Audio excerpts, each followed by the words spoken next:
Bonjour à tous. Aujourd'hui, nous allons explorer les modes de transfert thermique de manière concrète et captivante. Accrochez-vous car nous allons non seulement comprendre ces concepts fondamentaux, mais aussi voir comment ils se manifestent dans notre vie quotidienne. Commençons par la conduction. Imaginez-vous en train de faire cuire un steak dans une poêle en métal sur la cuisinière. Ce qui se passe ici est fascinant. La chaleur de la cuisinière est transférée directement à la poêle par conduction.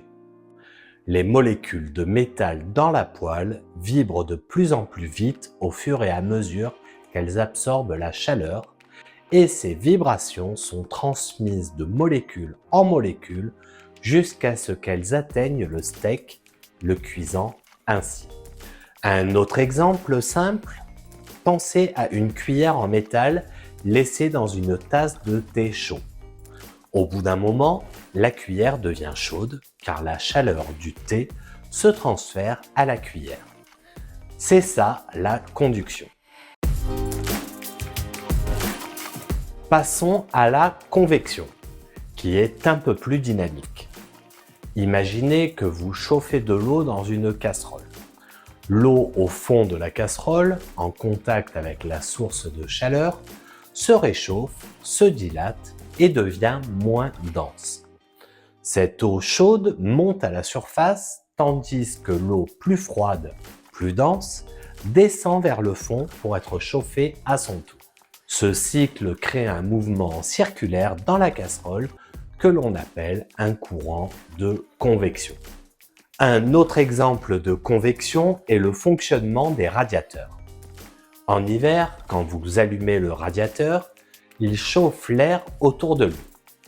Cet air chaud monte au plafond, tandis que l'air plus froid descend vers le radiateur pour être chauffé à son tour, créant ainsi un cycle continu qui réchauffe toute la pièce.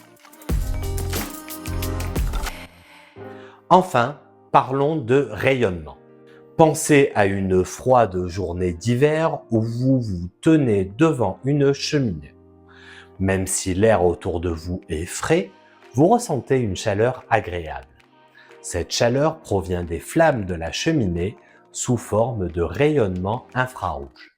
Contrairement à la conduction et à la convection, le rayonnement ne nécessite pas de matière pour transférer la chaleur. Il voyage sous forme d'ondes électromagnétiques directement de la source de chaleur à vous.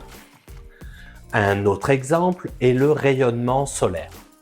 Même dans l'espace vide entre le Soleil et la Terre, la chaleur du Soleil nous atteint sous forme de rayonnement. C'est pourquoi, malgré l'énorme distance, nous ressentons la chaleur du Soleil sur notre peau. Maintenant, parlons de flux thermique, qui est le mouvement de la chaleur d'une zone plus chaude vers une zone plus froide. Imaginez que vous avez une maison bien isolée en hiver. La chaleur à l'intérieur de la maison essaie constamment de s'échapper vers l'extérieur froid. Un bon isolant réduit ce flux thermique, maintenant votre maison chaude avec moins d'énergie. Un exemple pratique. Si vous placez votre main près d'une fenêtre non isolée par une journée froide, vous sentirez la chaleur de votre main se déplacer vers le verre froid. C'est le flux thermique en action. En revanche, une fenêtre avec double vitrage réduira ce flux, gardant plus de chaleur à l'intérieur.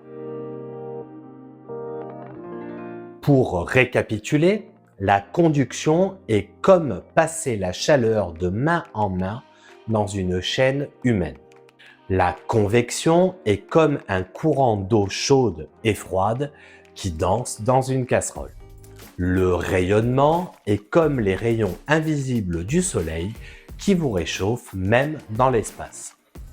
Et le flux thermique, c'est la rivière de chaleur qui essaie toujours de couler de la chaleur vers le froid. Merci de m'avoir écouté. À bientôt.